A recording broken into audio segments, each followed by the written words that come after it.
Shalom, family. This is Yuda. When does the Sabbath begin? When does the day begin? This has been quite a dilemma for the majority of our people. So I'm going to put this to you in a much different way. And in this way, anybody that challenges in way of debate would have to be a complete idiot. And not only that, but to prove their idiocracy, they would be challenging the scriptures themselves, because that's how I'm bringing it. I've tried bringing this revelation in many different ways.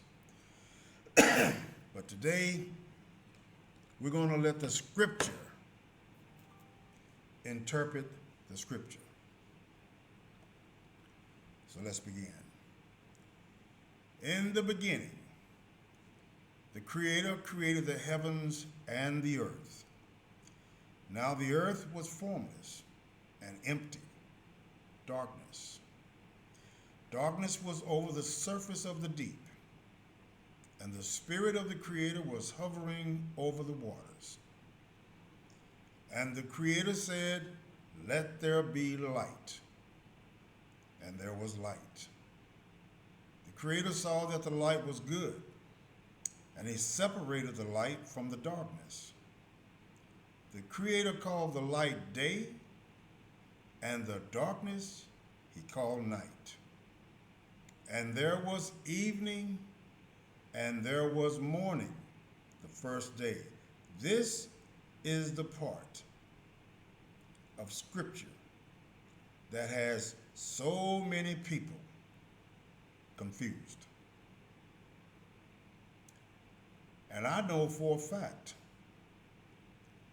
that it proves they don't understand what they read, and they don't know how to gather the context to clarify the scripture, which is simply let the scripture interpret scripture. And that's what I'm going to do today. Many teachers out there, to name a few, Eli Israel. I'm not trying to put these people down. I'm just showing examples. Newly Awakened, and many more, all have their own ideas of what the scripture means. But today, I am going to allow scripture, not me, but I'm going to allow scripture to prove its truth to you. Genesis chapter 1, verse 16. The Creator made two great lights, the greater light to govern the day, and the lesser light to govern the night. He also made the stars. Genesis chapter 1 and verse 18. To govern the day and the night, and to separate light from darkness. And the Creator saw that it was good. Genesis 19, verse 33 to 35. The night they got their father to drink wine, and the older daughter went in and slept with him. He was not aware of it when she lay down or when she got up. Now, to help you understand the context, when we look at the beginning of this verse, it specifies that night. And at the bottom of verse 33, it specifies when she got up. When do people get up? At the beginning of their morning or the beginning of their day. Verse 34. The next day, that proves verse 33. When she got up, it was the next day, morning. The older daughter said to the younger, last night I slept with my father. Let's get him to drink wine again tonight. Listen closely, people. The scriptures are talking. I'm going to start at verse 34 again. Let the next day, the older daughter said to the younger, last night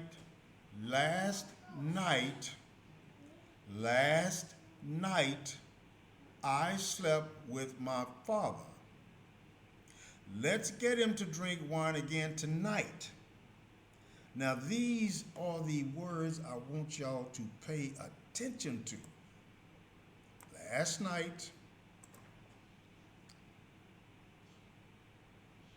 and tonight. This is very critical. Last night and tonight. So let me start at verse 34 again. The next day, the older daughter. Now, what did we say about the next day? That was when she got up. The next day, the next morning. The older daughter said to the younger, last night, that was before the day, before the morning, I slept with my father. Let's get him to drink wine again tonight.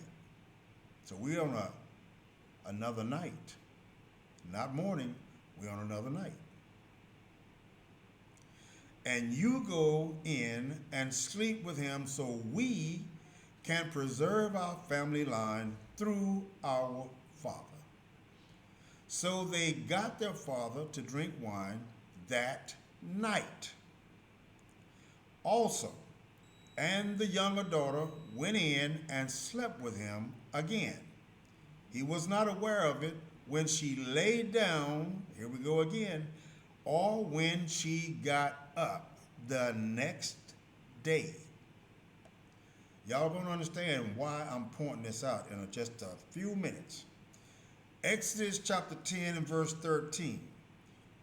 So Moses stretched out his staff over Egypt, and the Creator made an east wind blow across the land all that day and all that night. Can y'all see the difference here? These are two different time periods. All that day and all that night. And guess what? By morning, which comes after night, right? This is the next day. By morning, the wind had brought the locust. I'm showing you this so you can see the difference in the order of the day and the night. It's going to make sense in a minute. Exodus chapter 16, verses 22 to 26. On the sixth day, they gathered twice as much, 2 homers for each person. And the leaders of the community came and reported this to Moses. He said to them, this is what the Creator commanded. Tomorrow, this is where I want y'all to pay attention.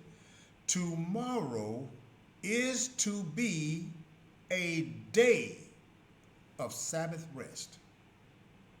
Now let's just look at this for a minute. Tomorrow will be a day of Sabbath rest. So it must be the day before. There's no mention of night. Said tomorrow is to be a Sabbath day of rest, a holy Sabbath unto the Creator. So bake what you want to bake and boil what you want to boil. Save whatever is left. Check this out. Save whatever is left and keep it until morning. Let me highlight that. Have y'all figured out what's going on yet? Tomorrow is to be a day of Sabbath rest. This is the day before tomorrow. A holy Sabbath unto the Creator. So bake what you want to bake and boil what you want to boil and save whatever is left and keep it until morning. Now, why would he say that? Why didn't he say until tonight? Because night and morning is not the same thing. And night does not come before morning. And I'm going to show you all of this with the scripture. So verse 24. So they saved it until morning, as Moses commanded, and it did not stink or get maggots in it. Moses said to them, eat it today, not tonight. What is this day Moses is talking about? Because today is the Sabbath. This ain't hard, people. This is easy.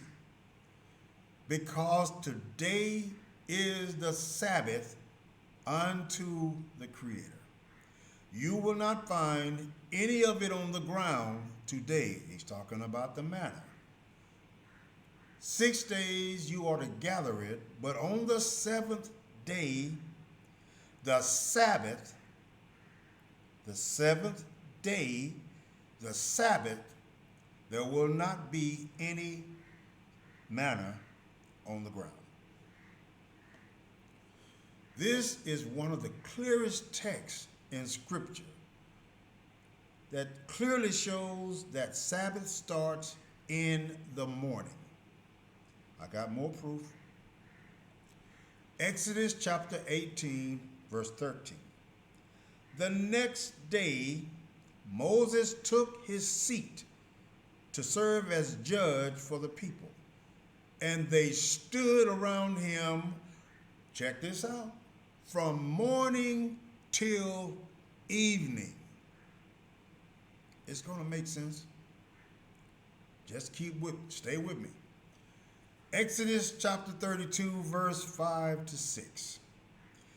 When Aaron saw this, he built an altar in front of the calf and announced, listen, tomorrow there will be a festival to the Creator. How do we know he's talking about the next day?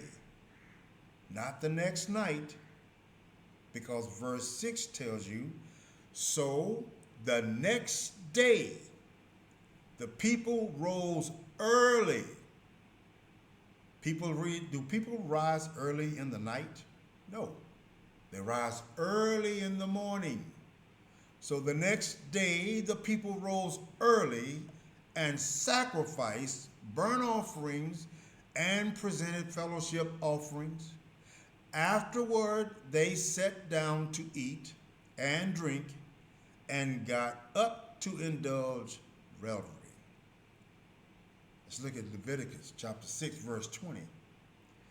This is the offering Aaron and his sons are to bring unto the Creator on the day that he is anointed.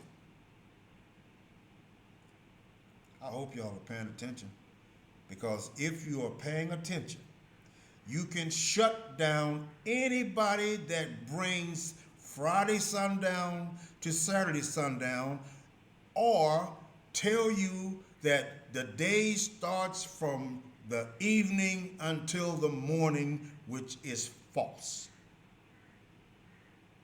It is a misunderstanding because they lack context. I tell y'all all the time, always get the context.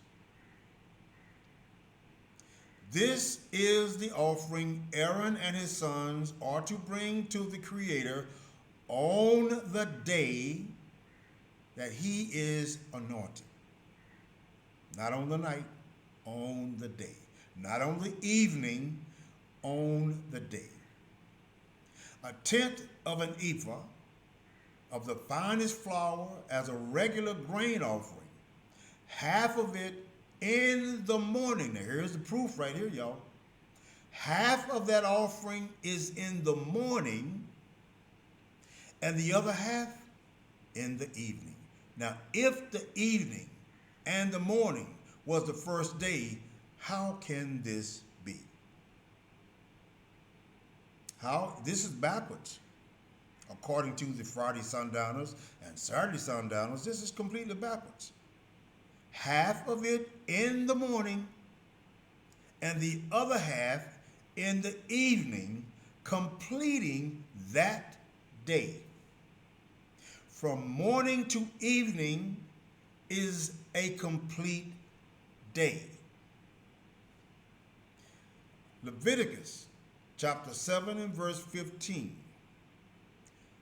The meat of their fellowship offering of thanksgiving must be eaten on that day.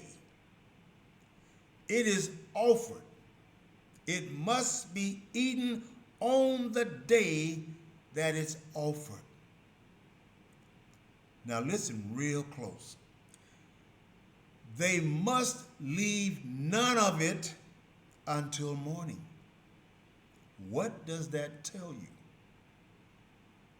Now here's a question. How can you eat your peace offering the same day and not leave any until morning if your day starts at night?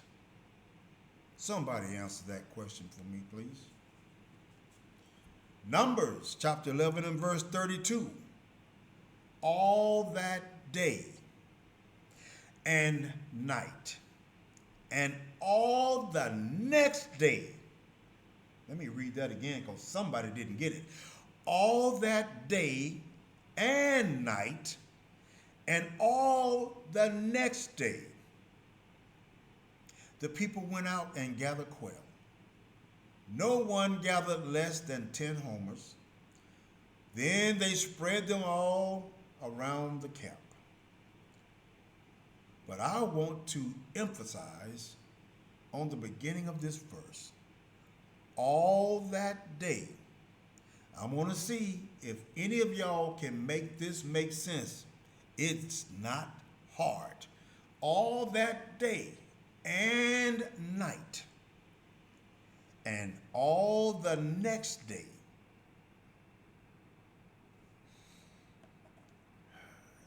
Joshua chapter 7, verse 6 to 13.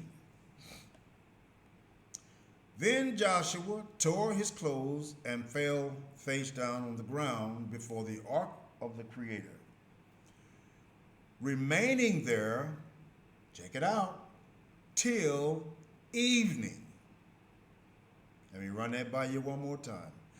Then Joshua tore his clothes and fell down to the ground before the ark of the Creator, and he remained there till evening.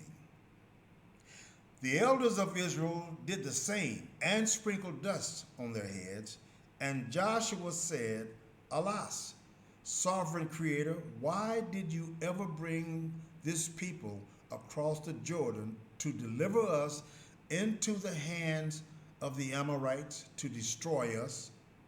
If only we had been content to stay on the other side of the Jordan. Pardon your servant, Creator. What can I say? Now that Israel has been routed by its enemies, the Canaanites and the other people of the country will hear about this, and they will surround us and wipe out our name from the earth. What then will you do for your own great name? The Creator said to Joshua, Stand up, What are you doing down on your face? Israel has sinned. They have violated my covenant, which I commanded them to keep. They have taken some of the devoted things. They have stolen. They have lied. They have put them with their own possessions. That's why the Israelites cannot stand against their enemies. They turn their backs and run because they have been made liable to destruction.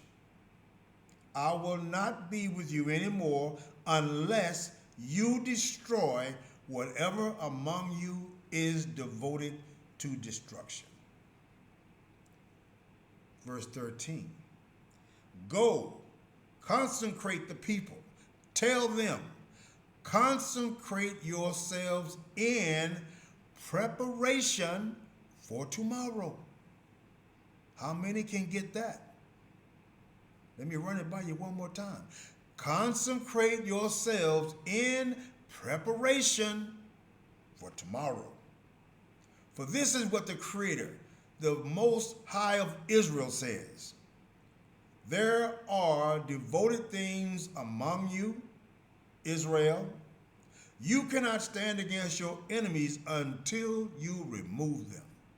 Notice he tells them to prepare for tomorrow. If the day starts in the evening, then he would have said, or he would have already been the next day, tomorrow, right? Let me say that one more time. If you notice that he tells them to prepare for tomorrow, if the day starts at evening, then it would have already been the next day or tomorrow. This is not hard. Judges chapter 19 and verse 9. Then when the man with his concubine and his servant got up to leave, his father-in-law, the woman's father, said, now look, it's almost evening. This ought to get y'all people right now. There is no Christian or Friday sundowner to Saturday sundowner can debate this. Now look, it's almost evening. Spend the night here. See, the day hadn't finished. The day hadn't completed yet. Spend the night here. The day is nearly over. How can a person tell another to spend the night that the day is nearly over if the day starts at night? See, let the scripture interpret scripture. Stay and enjoy yourself. Early tomorrow morning, you can get up and be on your way home. Wow. You see what happens when you allow scripture with context to interpret scripture?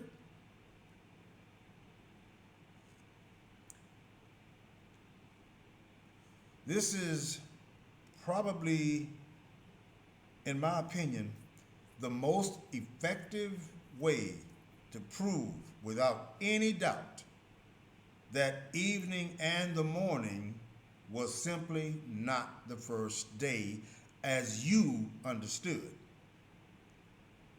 You misunderstood because you misread and didn't bother to find the context that will further your understanding exactly what that meant. So today, I'm going to do it for you. And after this, I don't think I'll be doing another one on this subject. So let me read the latter part of verse 9 of Judges 19 one more time. Now look, it is almost evening. I want y'all to think about this. Spend the night here. The day is nearly over. Are y'all getting this? Stay and enjoy yourself. And check this out now. Early tomorrow morning. So when does the day start? Early tomorrow morning, you can get up and be on your way home. Let's check out 1 Samuel chapter 9, verse 19 to 26. I am the seer, Samuel replied. Go up ahead of me to the high place, for today you are to eat with me. Listen. And in the morning, I will send you on your way and will tell you all that is in your heart. Now, let's just look at what Samuel said in verse 19. He says, I am the seer. Go up ahead of me to the high place, for today you are to eat with me. And in the morning, now wait a minute. If evening and morning was the first day, how does what Samuel just said make any sense? He says, you are to eat with me, and in the morning. Now this happened for today. And he says, you are to eat with me, and in the morning, that means the next day. If the day starts in the evening, what would Samuel have said instead of this? He says, I will send you on your way and tell you all that is in your heart. As for the donkeys you lost 3 days ago, don't worry about them. They've been found. And to whom is all the desire of Israel turned, if not to you and your whole family line? Saul answered, but am I not a Benjamite from the smallest tribe of Israel? And is not my clan the least of all the clans of the tribe of Benjamin? Why do you say such a thing to me? Then Samuel brought Saul and his servants into the hall and seated them at the head of those who were invited, about 30 in number. Samuel said to the cook, bring the piece of meat that I gave you, the one I told you to lay aside. Verse 24. So the cook took up the thigh with what was on it and set it in front of Saul. Samuel said, here is what has been kept for you. Eat, because it was set aside for you for this occasion from the time I said, I have invited guests. And Saul dined with Samuel that day. Oh, I got more. And after they came down from the high place to the town, Samuel talked with Saul on the roof of the house. They rose, listen, about daybreak.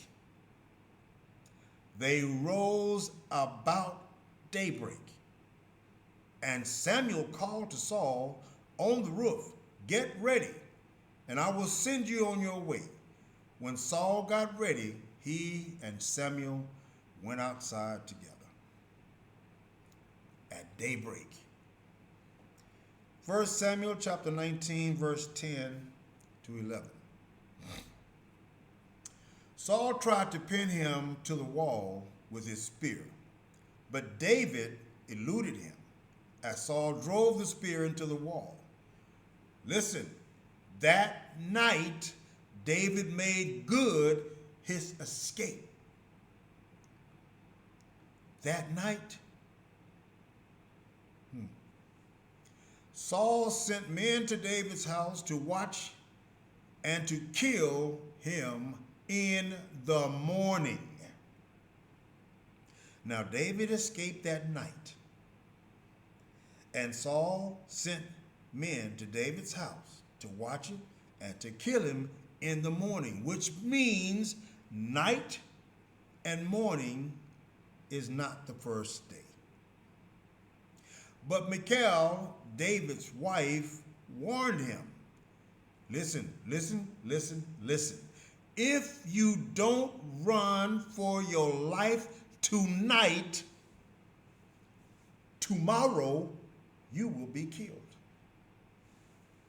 So the day cannot start at evening or night. 1 Samuel chapter 28, verse 8 to 19. So Saul disguised himself, putting on other clothes, and at night he and 2 men went to the woman. Consult a spirit for me, he said, and bring up for me the one I name. But the woman said to him, surely you know what Saul has done. He has cut off the mediums and the spiritists from the land. So why have you set a trap for my life to bring about my death? Saul swore to this lady by her Creator, as surely as the Creator lives, you will not be punished for this. Then the woman asked, whom shall I bring up for you? Saul said, bring up Samuel.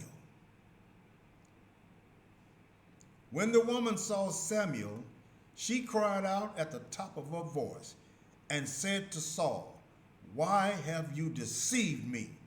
You are Saul. The king said to her, don't be afraid. What do you see? The woman said, I see a ghostly figure coming up out of the earth. What does he look like? Saul asked. An old man wearing a robe is coming up, she said. Then Saul knew it was Samuel, and he bowed down and prostrated himself with his face to the ground. Samuel said to Saul, why have you disturbed me by bringing me up? I am in great distress, Saul said. The Philistines are fighting against me, and the Creator has departed from me. He no longer answers me, either by prophets or by dreams. So I have called on you to tell me, what do I do? Samuel said, why do you consult me? Now that the Creator has departed from you and become your enemy, the Creator has done what he predicted through me. The Creator has torn the kingdom out of your hands and given it to one of your neighbors, to David. Because you did not obey the Creator or carry out his fierce wrath against the Amalekites. The Creator has done this to you today. Today. The Creator will deliver both Israel and you into the hands of the Philistines. And tomorrow, you and your sons will be with me. The Creator will also give the army of Israel into the hands of the Philistines. Are y'all getting this? Now notice, if Saul came at night and was to fight with the Philistines tomorrow, how could the day begin at night? I'm trying to make this as elementary as possible. This is the end of all disputes and all debates concerning the evening and the morning being the first day. This will do it. 1 Samuel chapter 30, verse 17, David fought them, listen close. David fought them from dusk, which is twilight, until the evening of the next day. That's a 24-hour fight. This is saying David fought them from the earliest part of the morning all the way until the evening, which passed another morning of the next day. Are y'all getting this?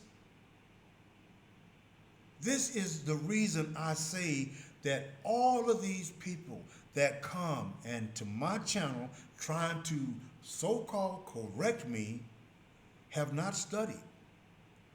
That's what's so irritating, because I can see it right then. And it's like wasting my time and anybody else's that's involved. The scriptures are interpreting the scriptures. This is not Yudah interpreting scripture. I'm using the scriptures to interpret the scriptures. So you can't blame me for nothing. David fought them from dusk, which is twilight, all the way until the evening of the next day. And none of them got away except 400 young men who rode off on camels and fled. If the day was from evening, the scriptures would not have read the next day. Y'all know that's right. How many can see this? How many can see this? I want everybody that get this complete, clear understanding, put an IC in the comment section. 2 Samuel chapter 24, verse 13 to 15. So Gad went to David and said to him, shall there come on you 3 years of famine in your land, or 3 months of fleeing from your enemies while they pursue you, or 3 days of plague in your land? Now then, think it over and decide how I should answer the one who sent me. David said to Gad, I am in deep distress. Let us fall into the hands of our Creator, for his mercy is great, but do not let me fall into human hands. So the Creator sent a plague on Israel, listen, from that morning until the end of the time designated. And 70,000 of the people from Dan to Beersheba died. Notice that the 3-day plague started at morning and not at night. If this don't clear it up, nothing will. And if you don't see it, you ain't called. This is only for the ones that got eyes to see and ears to hear, because this is as elementary as it gets. Lamentations chapter 3, verse 22 to 23. Because of the Creator's great love, we are not consumed, for his compassion never fails. They are new every morning. If that don't clear it up, y'all, it ain't possible. They are new every morning. New every morning, because morning is a new day. Jonah chapter 4, verses 6 to 7. Then the Creator provided a leafy plant and made it grow up over Jonah to give shade for his head to ease his discomfort. And Jonah was very happy about the plant. But at dawn the next day, the Creator provided a worm which chewed the plant so that it withered. But what's my point here? Verse 7. At dawn, do y'all get it? Do you understand what these scriptures are telling you? At dawn, the day starts at dawn. Not just one day, every day. Morning is the next day. Zechariah chapter 14 and verse 7. It will be a unique, a one-of-a-kind day, a day known only to the Creator. One day with no distinction between day and night. When evening comes, there will be light. This refers to the 24 hours between both day and night, with the day preceding the night, not the night preceding the day. All you got to do is study. All you got to do is read. All you got to do is pay attention. All you got to do is gather the context.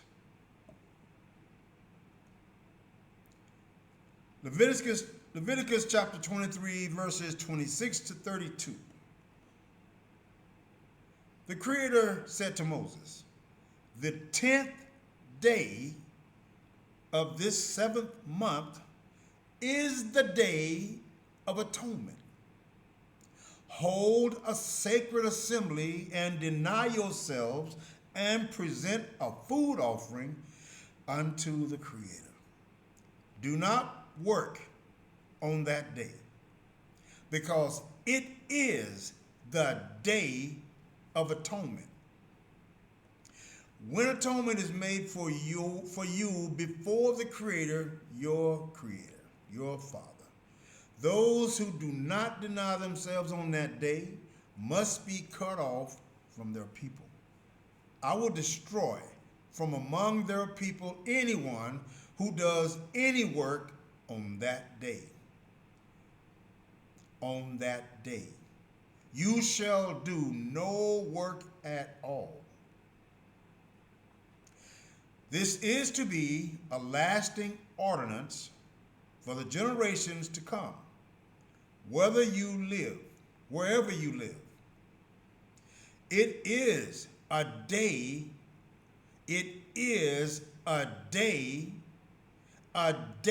of Sabbath rest for you, and you must deny yourselves.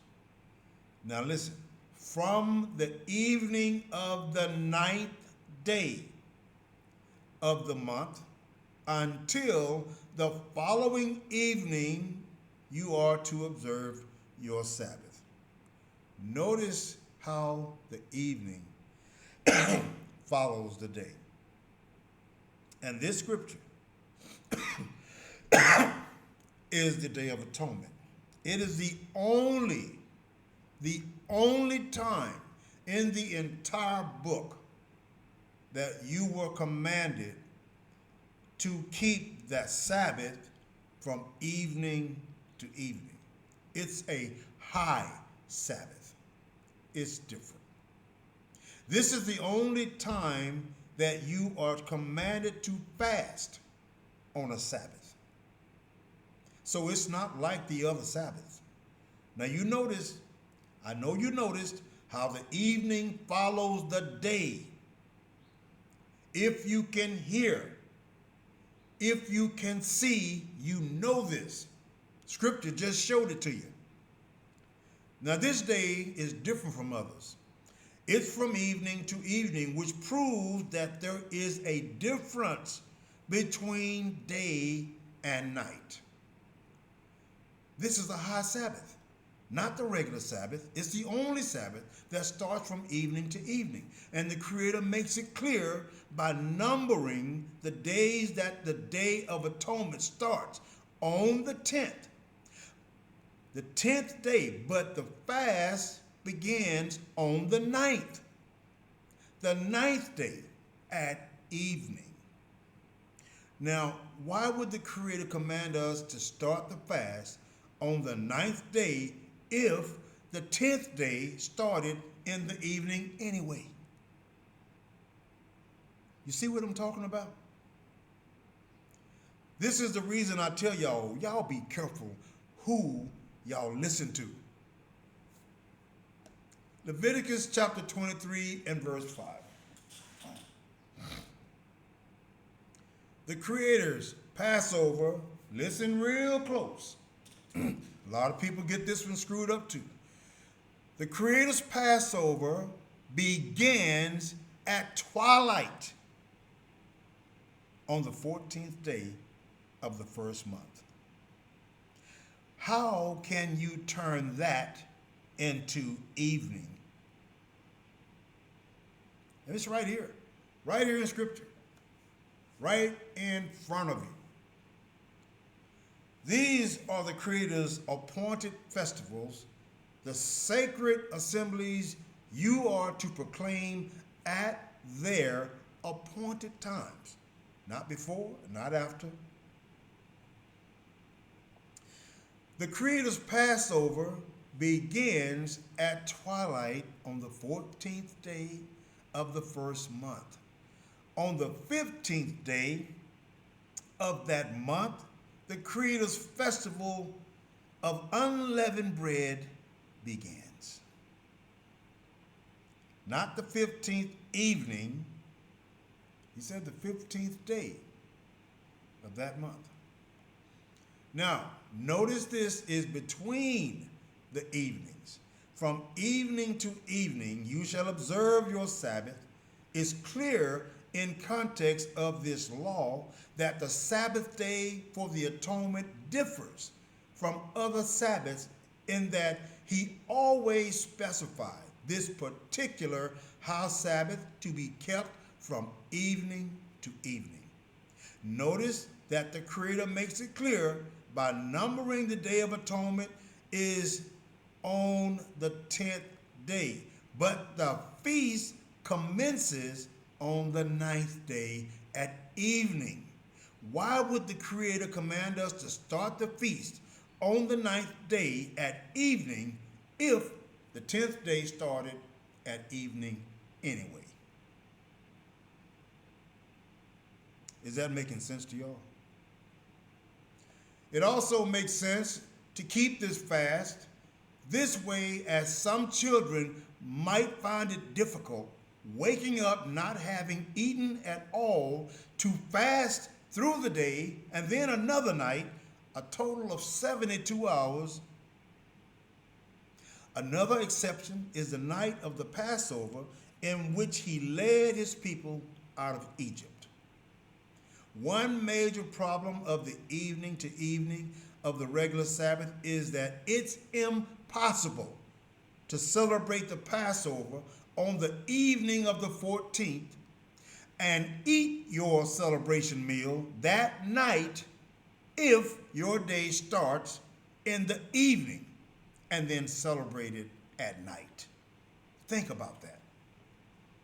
If this is the case, then you will have passed into the 15th day, according to the evening to evening people. I know it makes sense because the scripture said it. Exodus chapter 12, verses 6 to 8. And ye shall keep it until the 14th day of the same month, and the whole assembly of the congregation of Israel shall kill it in the evening. How come he didn't say in the morning or the beginning of the next day? Because there's a difference. The scripture is showing you it's always been there. I know my way of teaching is not always the most desirable. I like to make you think. I like to make you work, because anything that you work for, you will hold on to it a lot longer. I'm not one of those teachers that give you a bunch of animated shows that distract your attention from the real purpose and the real point of any lesson. I don't do that. I don't do shows. I bring simple messages. Let me read verse 6 again. And ye shall keep it until the 14th day of the same month. And the whole assembly of the congregation of Israel shall kill it in the evening, not the morning, not the night, in the evening. If, I got to emphasize this one more time, if the day started in the evening, this would be off.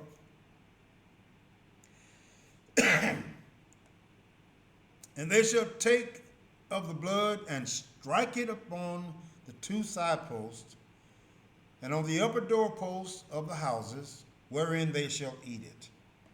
And they shall eat the flesh in that night. I like to point something out right here because I get a lot of people always saying, oh, you ain't supposed to eat meat. But I can show you a whole list of scripture that says you're a liar. And they shall eat the flesh in that night. If evening and morning were the first day, then we'd have a problem right here. They shall roast with fire and unleavened bread, and with bitter herbs they shall eat it. Deuteronomy 16 and verse 1 in context. Observe the month of Abib, and keep the Passover unto the Creator, thy Father. For in the month of Abib, the Creator brought thee forth out of Egypt by night. Why? Because if they had left that day, it would have been the Sabbath. Sabbath day. That's why he brought them out by night. After Sabbath day, you must not sacrifice the Passover in any town of the Creator your Father gives you, except in the place he will choose as a dwelling for his name. There you must sacrifice the Passover in the evening, listen, when the sun goes down.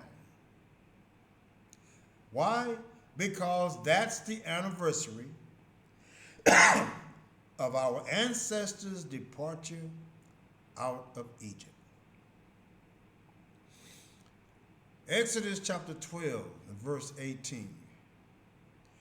In the first month you are to eat bread made without yeast, from the evening of the 14th day until the evening of the 21st day. Exodus 12 and 15.